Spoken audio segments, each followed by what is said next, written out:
The topic of today is tea and coffee. What do you think when it comes to tea and coffee in Norway? It comes only to coffee. They don't have tea. So that's the first thing I think about, because when it comes to Norwegian, I have some friends come to their houses. Would you like some coffee? I would like to have some tea. Oh, sorry, we don't have tea. Can you can you search for it? Yeah, maybe my friend, she is not from Norway. Maybe she has tea, you know. So Norwegians drink only coffee, I think. You think so?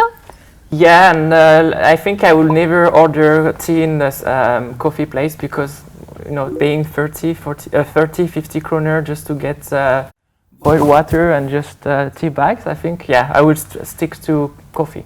But you know that even coffee, it's just a small spoon of coffee in hot water. Yeah, but it's not the same. What is different? For me, it's the same. I thought about the thing, bringing your own tea bag and ordering water. You know, you get it for free, right? My experience when it comes to tea and coffee is also a funny story. When the first time I ordered a cup of tea in Norway, I thought that they was mistaken my order, because they brought to me a big bowl of soup. So I was very surprised why it was like that, because in my country, when it comes to teas, we drink tea in very small cups, and we have some specific manners to drink it to the best, and normally with small sips, gradually to enjoy it to the best. But at least you paid for this small one and you got the big one, so you should be satisfied with that. But for me, drinking tea is like a delicate art. So yeah, maybe it's different here from here, but it's really feel like drinking soup when I am drinking tea in such a big bowl. And when you eat soup, you use spoon, right? Yes. But when you drink tea, you don't use spoon. So sometimes I feel like my face is sinking. Just next time ask for a spoon. It's a bowl. One thing is that when I was talking about that with my close friend in a coffee shop, and a Norwegian woman, she listened to that, and she was kind of like not satisfied, and she said to me like, it's because in Norway, the weather is very cold, especially in winter, and they need such people to warm the hands. So I felt like, okay, it's reasonable, but it's still funny for me in some way.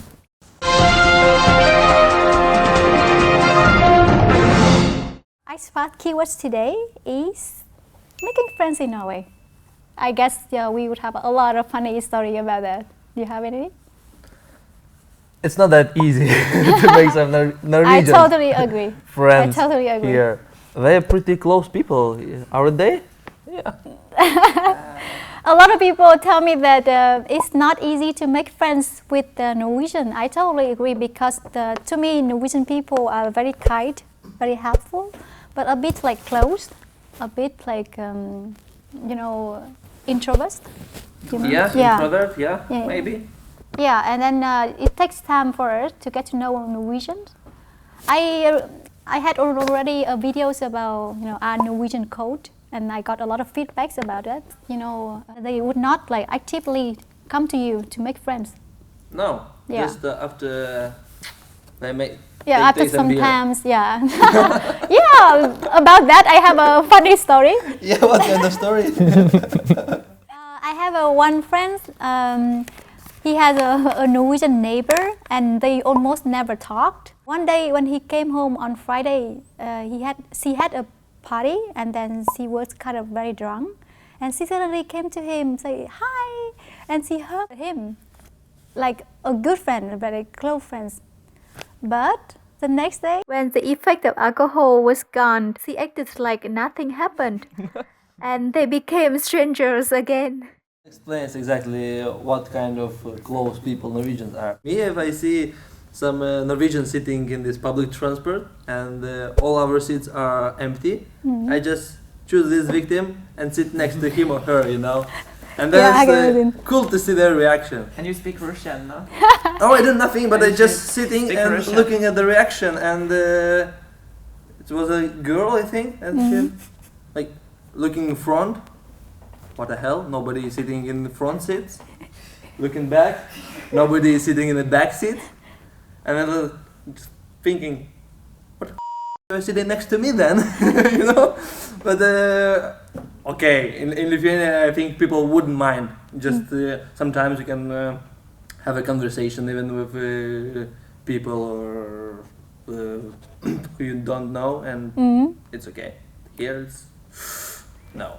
Yeah, but I have some Norwegian friends, and they share with me some experience that it's okay. It's very difficult at first to make friends with Norwegians, but if you know them for a while, like of course you need some occasions to make friends, like being their colleague, or meet them in an event, or share some mutual friends, something like that, and then you have some time to hang around with them, get to know them, and then after a while you can be friends.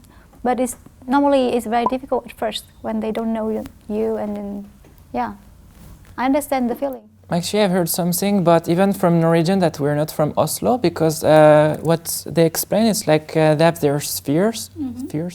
Spheres?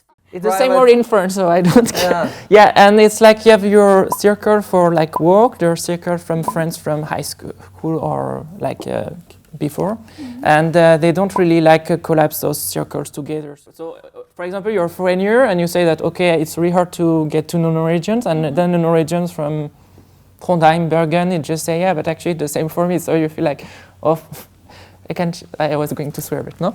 Yeah, the thing. It's okay. It's like no, the thing is like, yeah, you really struggle so much. At first, it took me like 6 months to kind of like understand like the Norwegian language.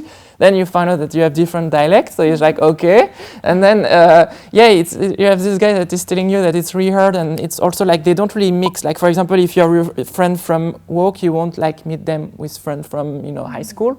And it's, I don't know, but when you arrive in a new country, the first thing that you do is like, okay, I will try to meet someone. It doesn't have to be my friend. I will just use her or use him like a temporary friend, and then from this friend, I will try to get to know the other, but it happened that it's, you don't have this connection. And also the other thing that I noticed, because before Norway I was living in Greece, so I think in terms of socialization it's totally different. In Greece you don't plan anything, it's 3 p.m. and you don't know what to do, you just get a call from a friend to go for a coffee, and 6 hours later you had a party with 100 people and it was not planned. Here it's like just to have like a regular party.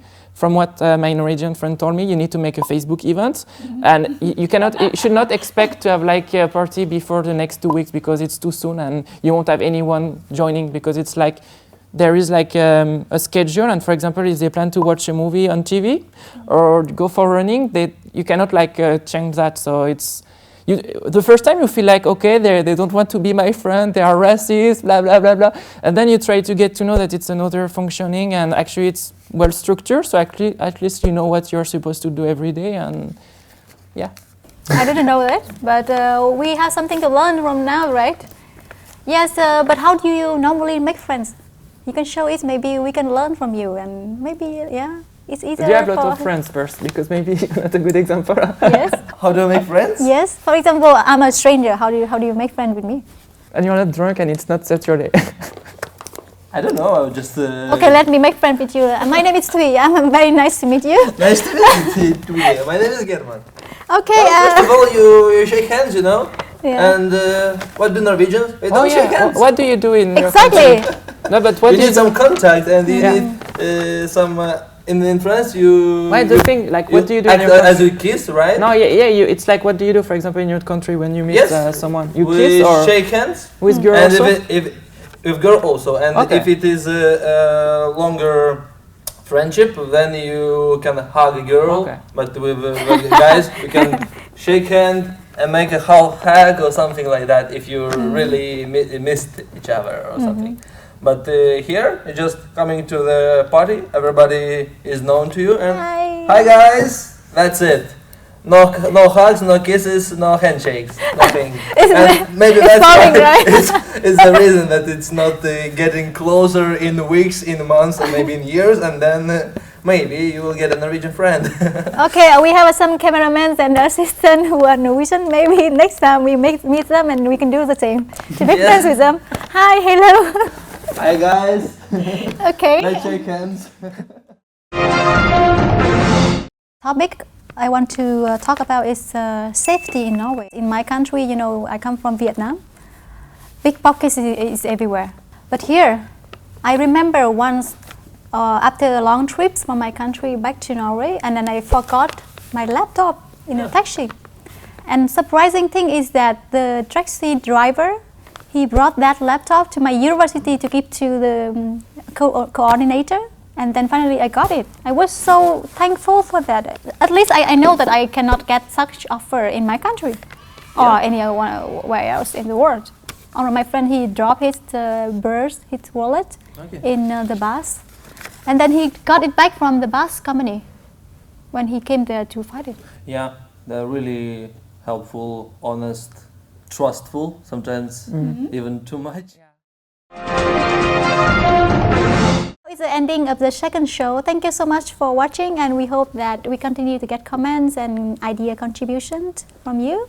And now, see you next time.